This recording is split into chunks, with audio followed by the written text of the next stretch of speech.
Here we go. We're So back much at it more. again. Here we So go. much more. Episode 3. Wow. Lucky number 3. And we're talking about one of my favorite topics. Food. I have this thing about food where it's kind of like, it just makes me feel alive. Food is good. It really is good. Yes, it is good, Jen. Good for the it's kind soul. of unfair how good it is I know. sometimes. I know. Well, because too much of it or too less is not good, Yes, right? yes. So you just got to find the sweet spot. And everyone has a sweet spot, don't you think? And a sweet tooth in my case. What's like your favorite food? Boy. Probably chocolate. Like any kind of way? Yes, I'm not like I just like chocolate. What Yes. about chocolate covered items? Oh, yeah, Chocolate peanuts, chocolate covered potato chips. Yes, just all no, of like, that. crickets. No, okay. Okay, that makes sense to Covered me. bugs I'm in. Wow. Okay, love chocolate's your go-to. Yes. Mine are French fries. I will eat them any way I can get them, cover them in whatever. I mean, I'm sorry, I'm just so distracted at Yuki just being amazing. Oh, I just love Hopefully him. he walks by in the shot over that Hopefully way, he's so going to we go can get us some food, some fries. snacks, some French fries and chocolate.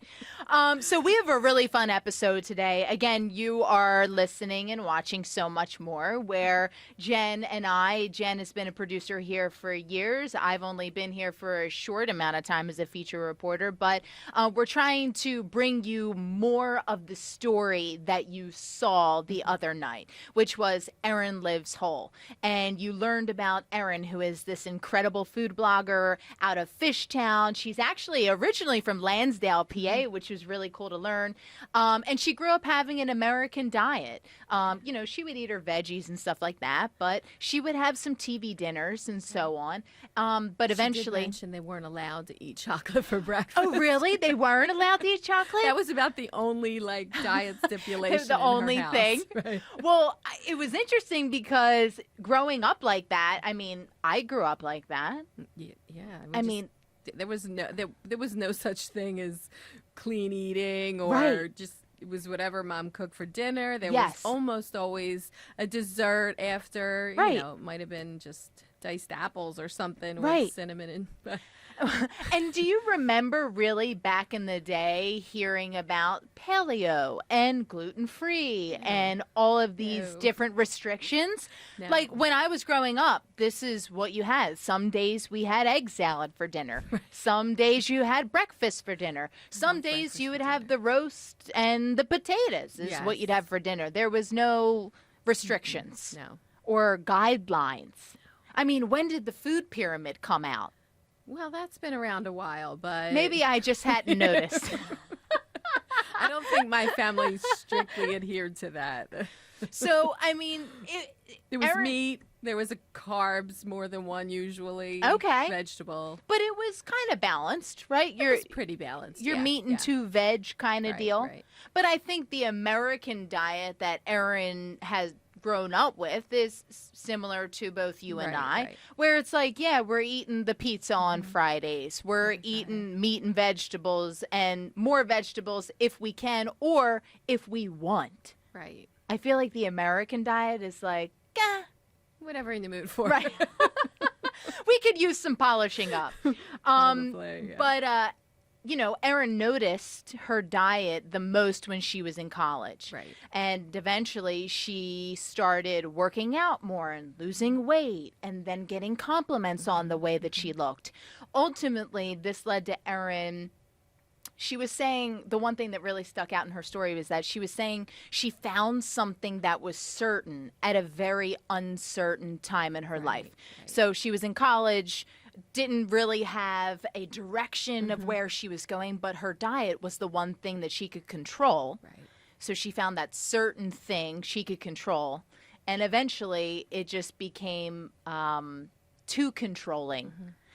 She became too into her diet, which eventually led her to have an eating disorder. Right. Right. So she noticed that it wasn't healthy how she was living her life. Going too healthy was an extreme, and she realized all of this, eventually got some help and got better. And now she has this food blog which celebrates a whole diet. Yes. Not just extreme eating or strict avenues of what food means. It's a whole life. Right? Really cool. So Erin has about 137,000 users a month go on her blog. And we've seen the food on her blog. Yeah. We really need those brownies. The brownies. So her blog boomed out of the atmosphere with a chickpea recipe. We talk about that in the story. Yeah. Chickpea brownies. I know, and they look phenomenal. They look so gooey. Like, that's the key to a brownie, in my opinion. Right, chocolate, right up your alley. But would you have ever thought of getting a gooey, perfect brownie out of a can of chickpeas? Never. No. I like chickpeas, trust me. But yeah. I'd never put the two of those together in a million years. Never in a million years. No. But that's what's so cool about Erin's blog. Yes. Is that she does these little substitutions, and you're getting something that tastes just as yummy, but is a lot less guilt. Right. So you're able to eat whole. You're able to eat better, and you're able to eat that whole brownie, which that's the goal, isn't it? Right. To really go for it. So her recipes are amazing. A lot of, it's all pretty much healthy stuff. But her theory is, we shouldn't be polarizing our options. Right. We should be eating the things that we like, but making small substitutions. Right. Enjoy yourself, but be smart. Yes, be smart. But what I thought was so amazing, and we're going to play a sound bite, is that she doesn't own a KitchenAid mixer. I own one, but I rarely use it. But you have one. We do. It You're almost never comes out, though. Okay, but you have one. We do have one. And she doesn't even own one. She doesn't even own one. Somebody that bakes and that makes foods on the regular, that she doesn't have a whole electric mixer slew. to hook it up. Right, seriously. Right. And she develops recipes for brands. Like, when she told me she didn't have a KitchenAid mixer, I dropped to the floor. I know. I literally was like, wow. What? Which is so funny, because we're going to play the soundbite. And now remember, So Much More is all about unseen, uncut, unedited, raw footage. Yes. So this is basically me on the floor when she tells me she doesn't own a KitchenAid mixer. Yeah. But you're actually going to see Tommy G, so Tommy Gardner, who filmed the story. Yes. You're going to see some of his feet, and then you're going to see my vantage point from the floor. I wasn't literally on the floor. The camera was on the floor, but it felt like pretty much the same. So here's what she said about her unconventional, but I guess not unconventional, I guess to me, unconventional ways she concocts all of these incredible recipes without a KitchenAid. Stay tuned for this. I don't use a KitchenAid. I don't even have a hand mixer. What? I don't even own a hand mixer. What? Yeah, I do everything by hand, whisk. Yeah. And I've had one at my parents' house, but for me, I'm like, if I require someone else to use it, I've lost 50% of my audience already. So there are things where cookies would be nice to do, like a mixer, but for me, I'm just simple. Use a spoon, use a whisk. Anytime you can just make it simple as possible, you'll attract so many more people. You're still blown away. Crickets. I was silenced. That doesn't shock. I'm surprised, considering she turns out so much, that she doesn't use these tools to help. But I never use them. I kind of feel like by the time I get it out, do this, and that. Yeah. Mind you, I don't have a dishwasher either. I like some old school ways. Well, I understand that. We used to put our chips in the dishwasher when I used to live at home. Just storage. Yeah. And my sister, she has this phenomenal chocolate chip cookie recipe, and she swears by turning it by hand that, if you use the mixer, it just changes the consistency. Good old hand-fashioned stirring. I could see that. Yeah. Handmade with love. Yes, that's why that saying is there. However, you go on erinliveswhole.com. You check out these recipes. We're talking the fluffiest and most perfect looking desserts and all these other things. And you're out there stirring it with a whisk and a wooden spoon. I'm not a fan of whisks, but well, it depends on what I'm doing. But I yeah. love a whisk. Do you? I think Really? it's the sound. Maybe. But for a food blogger, that blew my mind. I was surprised. Right? Right, because she puts out a lot of material. I would Yes. think she'd need a little helper to speed that process along. But Yes. It amazed me. And really, it was the recipes and her whole philosophy, about simpleness, right? 5 ingredients or less, even like under 10 ingredients. The majority of her recipes are very simple when it comes to the ingredients. I couldn't agree more. When you'll see something that looks great, and then you look at the steps involved, and It's daunting. Chill it in the fridge for Yes. No. Yeah. You're like, want- why did this Right, I recipe want turn into Julia simple- Child's Right. turducken recipe that takes you 4 days to do? No, I don't want that. I want simple. And nothing against ingredients Julia that Child, by the way. I actually have in Right, the cabinet or right. in the refrigerator. Sometimes they're just too exotic. Yes. No. Well, that's the one thing about Erin that we didn't get to go too much into on Right. TV. So she uses all these different kinds of ingredients like coconut flour, Right. almond flour, a lot of like nut butters, Yeah. all of these things. And when she made those paleo cookies for us, she substituted your regular sugar for coconut sugar. Right. And when I ate it, I was like, what? Yeah. Chocolate chip cookies without the guilt? That Throw the getting into KitchenAid that- out the window. Get the wooden Although spoon. some of those, because of this trend towards just a different type of eating, paleo's become more healthier popular. eating. More of those things are available even at your grocery store. Like in that case, she was in Whole Foods, and that Yeah. was readily available. So these Yeah. are things that you could easily still get to. Yeah. I don't necessarily have them in my house, but they're not like unreasonable. You don't have to go to Right. some specialty store to pick it up in most cases. Yeah, and I think what Erin does is she makes it look so easy. She's basically telling us you don't need much to do it. Right. And now these ingredients, these healthier alternatives are accessible. Right. This was inspiring to me. I mean, I went out and bought whole wheat flour. And did you throw out your KitchenAid? I just can't. I love it. When I first got engaged and I was thinking of my shower, I'm like, I'm registering for that pistachio-colored KitchenAid. That was like number 1 on my list. But yeah, the And do you KitchenAid's use not it a going lot? anywhere. Yeah, I use it a bunch. Okay. But I that's good. enjoy it. Right. I really right. do. But I get you. The lugging, the Yeah. And cleaning, you know what? the I don't attachments. have a lot of counter space, so I can't really just leave I it hear out ya. there. I hear It's ya. Well, Well, baking is a science in and of itself. And I'm tying this into the fact that Erin was talking about baking and cooking. She can only bake and cook on certain days. I know. This That was wild. really, really cool. So you have to think about it. She's a food blogger. She develops recipes for a living.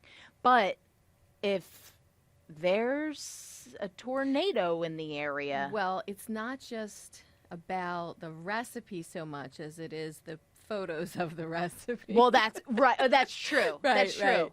But, well, listen to this and Yeah, then we'll yeah. talk afterward. See, this is why you're here, Jen. You just got to rein me in.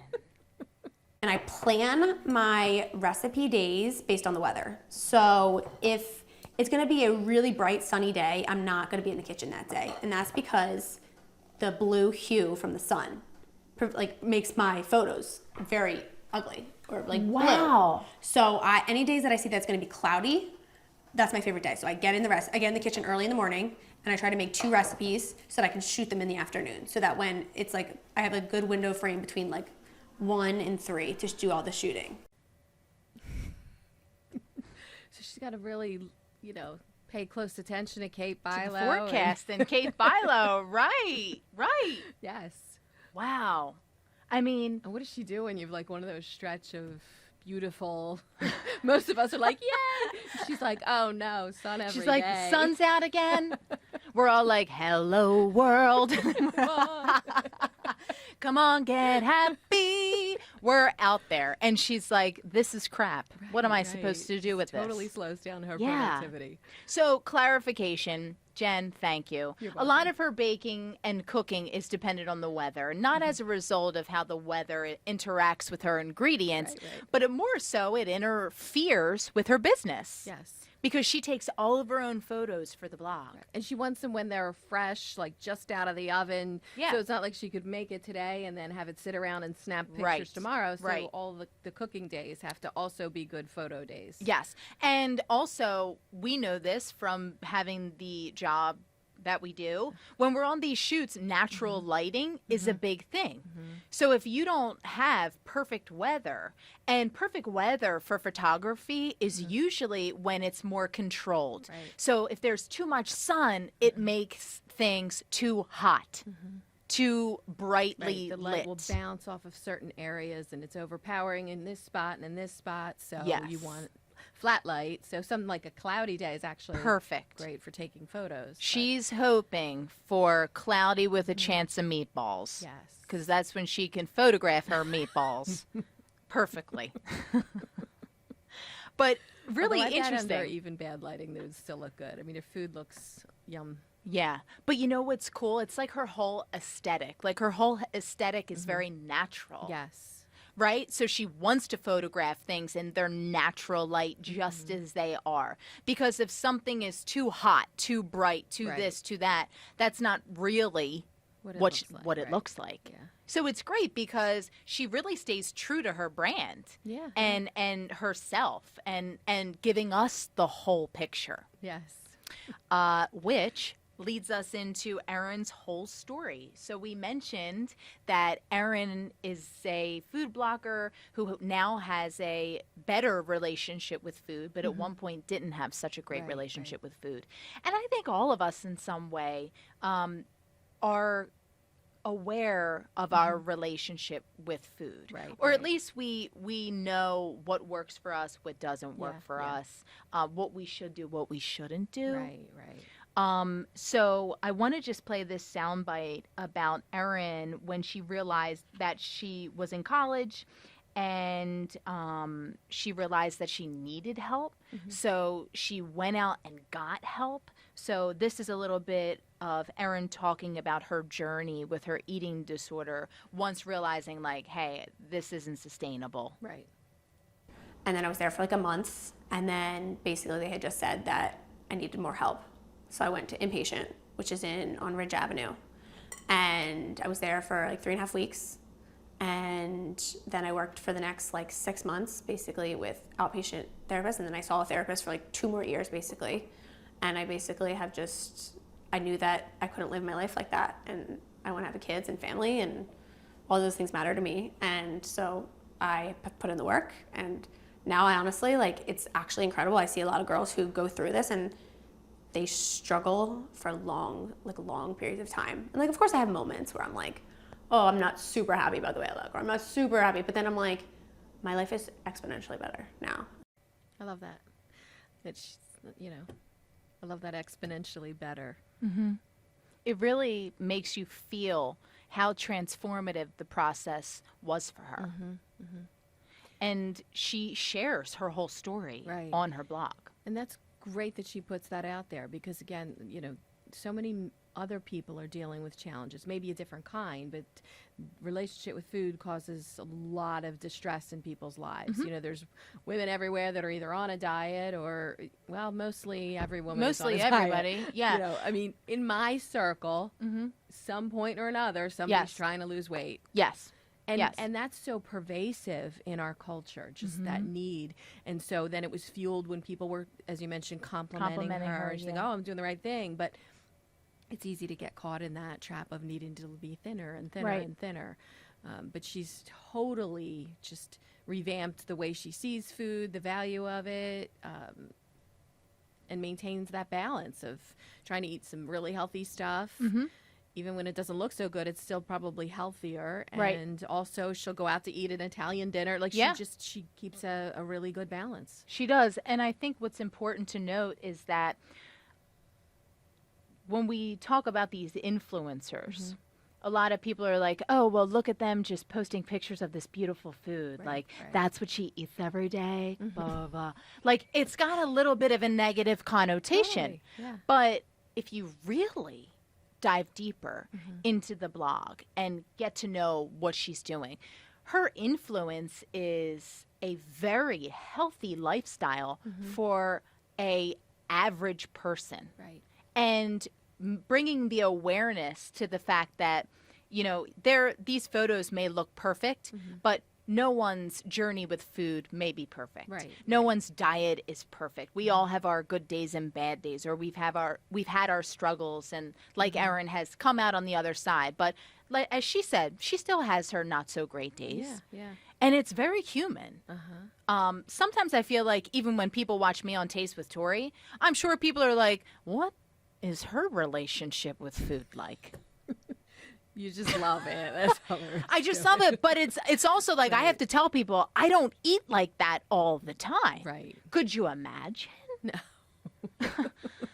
That's why you thoroughly enjoy your That's true. That's true. Like, you know, I shoot Right. Taste with Tori one day a week. That's one meal out of 7 days a week Right. of, you know, 3 meals a day style eating. But I just love the fact that she puts it all out there. And she's like, hey, this is my story. This may be part of your story. Right. 1, it's okay to seek help. 2, you can still live a whole life. Yeah. You know? And the okay to seek help is a good thing, to just be aware, I've gone too far with this. How do Yeah. I reframe, you know, how I think, how I behave? Yeah. Yeah, it's great. It's great. And she keeps the conversation real. We all feel like that some days. Some days we feel hot and some days we're not. Yeah. The one thing she also says, she gets up every single day. She bounces right out of bed and Yep. exercises. Yes. Lucky her. She's one of those morning people. Yes. Literally, she said within 5 minutes of waking up, she's Right. out moving, exercising, either at a class or something. And that's for incredible. her. That Right, makes her feel right. awesome. Right. That gets her day started. That gets her day started. But, She feels You know, that good. probably also helps her when she's decided to have that big Italian Right. pasta meal. She Right. at least knows she's getting some exercise. She's doing things on a whole that are Yes. smart, so she Yes. can. And just for the record, everybody has their idea of whole living, Right. right? But this story is basically having a perspective of food that is healthy. And if you know you have some sort of relationship with food that may not be the best, this is a way where you can have a fuller life Right. by, you know, listening to Erin's story, following some of her recipes, or just taking away the fact that it doesn't have to be the way that it is. It can be better. Right. And I love how these influencers that we've been featuring put that out there like, Yeah. hey, the way you're living right now, cool, awesome, do your thing, but we can all do better. Right. Every time I talk to these people, no matter whether it was Wallow, whether it was Sabir, whether it was Erin, I'm like, I could probably do better. Right. Right.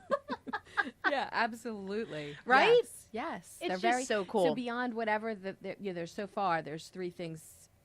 There's one common thread, I should say. They're just sort of motivating people to be Right. a better them. Right. Which, Indirectly, again, not yes. like hitting people on the head with it, Right. but just by sharing their own story. Yep. There's just a motivational message within. Right. And here they're saying this, okay, you have a choice to come to the blog or not. Right. But we're going to keep doing this Yes. because it worked for us. So if you can take something from our story, take it. Right. Right. But if you want to leave it on the table with your hot roast pork, leave it on the table. But our final bite is Erin just talks about what whole living is. So let's hear her talk about that, and then we'll talk a little bit more about it. Like for me, whole living is like, it's not Whole30 and it's not diet. It's like I live a whole life. Like I go out for pizza and Italian food and all of this stuff with my friends and I don't regret it. And then I also eat healthy during the week, but like it's not like I don't have to sacrifice one over the other. Like it's just, that's part of my life. Like I feel like you have to have that balance. I've tried to be too extreme and it backfired, it didn't work. So I now have just like, I know that what works best for me is like all right, you have a little bit of both, and that makes you happiest. And so that's like whole living to me. Yeah. It's interesting that the whole, and whether the extreme is barely eating at all in her case, or, you know, trying some radical diet that eliminates this, and that, it's hard for people to sustain that for any length of time. Sure. You know, like years ago, I did the Atkins diet, and at some point, I couldn't look at another egg. Like, Right. but then you Yeah. go off that, it's not really sustainable. At least in my case, some Yeah. people maybe can, but for me, that was not sustainable. And Right. there's all kinds of diets, the variations that you need to find something that you can live a whole life with. Sure. When I was an Eagles cheerleader, I mean, we were dancing in a bathing suit, Right, if you right. will, and you wanted to feel good. You Yeah, wanted to feel yeah. like you were in check. Talk about being self-conscious. Right, seriously. And thankfully, I have always had a pretty high level of self-esteem. Right. But when you're putting yourself out there, people aren't nice. Yeah. So just for you, you want to make sure everything is cool because that makes you feel good, Right. right? So during that time, I was working out, obviously a couple days a week. We were practicing 3 hours a night, if not more than that, doing straight cardio. But my diet was a no-carb diet. And at one point, I'll never forget, one of our cheerleaders came up to me and was like, "Tor, like, just want to let you know, like, you're looking thin." And she's like, "And you have like some curve to you. Right. So you don't want to lose yourself in the fitness." Right, You know? right. Because honestly, I didn't want to work that hard. You know, like I just wanted to feel Like pretty good in a bathing yeah, pretty good in a bathing suit. But you're right. That no carb wasn't sustainable Right, for me. for you, it was not. And I wanted to eat sweets. I was a cheerleader for what, 2 years or something like that? That's 2 Or years bread, with no or cake potatoes, or bread. right. Miserable. No French fries on No that French diet. fries. No. But what it did teach me was healthier eating, Right. you know, sweet potatoes, berries, oatmeal, you know, the good stuff. But anyway, my point of this is that you're right. That kind of a life wasn't sustainable for me. Now, for other people, It might be great. it might be perfect for you.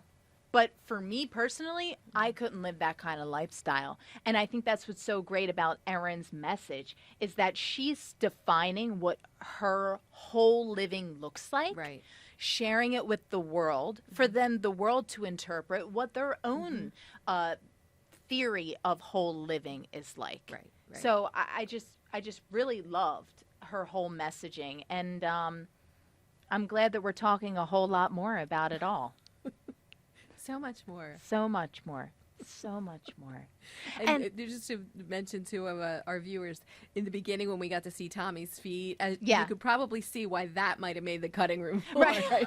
That's a pretty That's a obvious good point, example. Jen. That's a good point, Jen. Sometimes visually, even though they say great things, we can't Yeah. use what, you know. Yeah. That bite was literally on the cutting room floor. Well, Jen, So- another great conversation. Yes, it was It fun. really was. And can I just add one more thing? Yes. I just want to add one more thing when it comes to diet and all of that and whatever. We're all dealing with our own perceptions of ourselves. So I think Erin also is putting out this message of take it easy. Be good Take to it easy on yourself. yourself. Be good to yourself. Take care of yourself. For Erin, the way that she takes care of herself is waking up in the morning, starting out with a workout, and then rocking her day with balance, right? Right. For me, the way that I live whole, I wake up in the morning, I have my coffee, I'll stare out the window for 30 minutes because Right. I just need that mental break. You know, like, Yeah, yeah. are there things that you do that are part of, like, even if it's sitting on the couch with your daughters, having a conversation with them, like, that's all Yeah. part of whole balanced living, Right. you know, mind, body, Yeah. and spirit. Definitely family. Some time with family every day is key. Yeah. I mean, it's kind of rare, but we almost do dinner every night together. So I feel like we need that time. And if it's not that, at least it's some time late in the day that we're all sitting around Yeah. catching up on. So that to me is really important to incorporate in almost every day. Yeah. And I think that is your happy place. Oh, yeah. Home is my happy place. Erin has created her home and this life for herself and her blog and her boyfriend. Like, that is her home. And I think it's just a good visual for everyone to think of, what is your happiest whole life look like? And then it's like, put the work in that. And I love looking at the food. Well, don't we all? She takes some beautiful food. She photos. does. And She she's does. got great recipes too. So. Yes. So check it out. Yeah. ErinLivesWhole.com. Now I'm hungry. Now I wish I had that almost dinner. paleo We're good. cookie to dip right in the coffee. But Jen, Yes. to so much more. So much more. Till next time. Oh yeah. Never gets old. I love coffee. Me too.